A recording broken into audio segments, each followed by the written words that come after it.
Welcome to the ACE booth here at Apex 2017. I'm delighted to be joined by Alan Cable to my left, who is current president, I believe, of ACE. Not as of a few weeks ago. Okay. We're giving a show away here, but anyway, and I'm joined to my right by Peter Bierhus, who's the vice president of Nordson's Advanced Technology Division. Right. Pleasure to be with you. Okay, thank you. So, of course, we're here to talk about the recent acquisition of ACE into the Nordson family, and of course, it's now rechristened Nordson ACE. Let's start with you, Alan. You've been running the company now 12 years, as you say. What is this the consummation of all your work over the last 12 years? Well, I think it's a constant evolution. We've done every year has been better than the previous year, and I think that we've reached a point where we could definitely use a lot of help in both technical and going international, and Nordson brings that to us without any question. I mean, you've principally been a North American company, although you do sell overseas, but of course Nordson has got a huge global footprint that'll bring some strength. I agree, and we've mastered the U.S. sales, and now we're looking forward to international.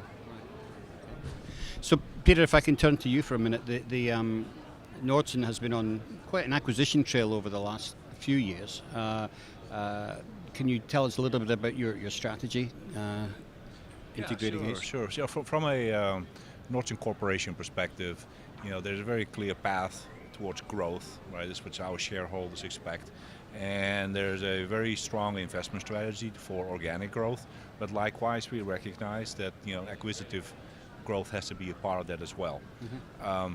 And we like to do that in the areas where we are familiar, right? Not to step out too far from our core businesses.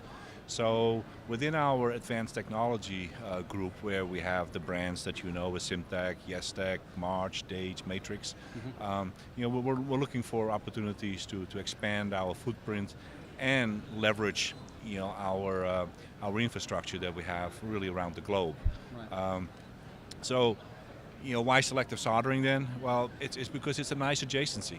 There's almost no line where there is selective soldering going on where there isn't also an optical inspection happening, right, or a conformal code taking place. Right. So you can see where we can have customer relationships that we can expand and hopefully bring additional solutions to the party with our, as we in Nordson call our package of values, which relates a lot to application support, service support, local presence, those types of things. Excellent. There's quite a lot of synergies there, and I think a lot of strengths you can bring to bear. Yeah. Okay. Alan, what are your plans going forward here? They're several fold. Technically, I'm still going to be involved in whatever I can help out in the transition and the next year to follow. Mm-hmm. On the personal side, I might be playing a little golf. There we go. Yeah, excellent. I don't know. Excellent.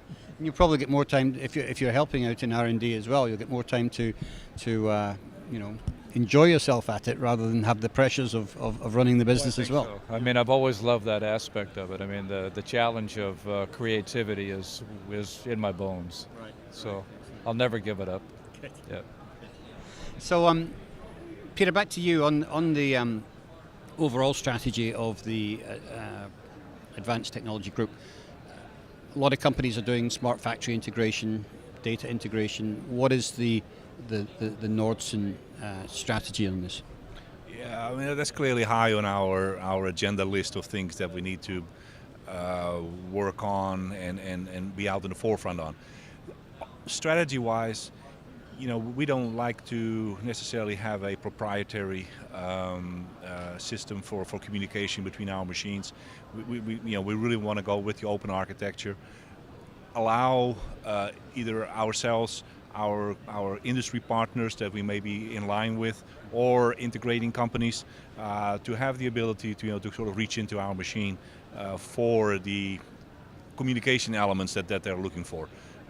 So our software, our control systems are really being driven towards separation of the factory automation communication protocols, that they have the access to that, separating that from our own operating systems. Because again, that's what the heart of our machine typically revolves around. So clearly there's an element of protection that you need to apply there. Yes, yes, okay. Well, that seems to be a fairly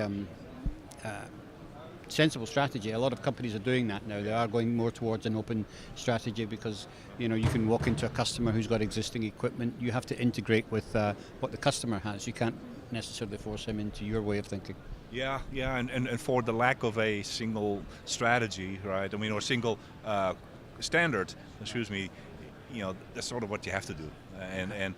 And unless there's perhaps one large customer that we can appeal to that can step up and say, well, this is going to be the standard, and now force everybody to adopt it, we'll probably be a lot more on the open front. Huh? Right, I think it's still a work in progress, although, IPC are making an announcement here at the show, but as I say, at the moment it's still being discussed by a lot of different people. We're participating in IPC's efforts with the SMEMAS Council, and are willing to go wherever, because at the end of the day, that's what all of our customers want. Well, I think it's in everybody's interest to try and get the communication sorted out. Exactly, very much true.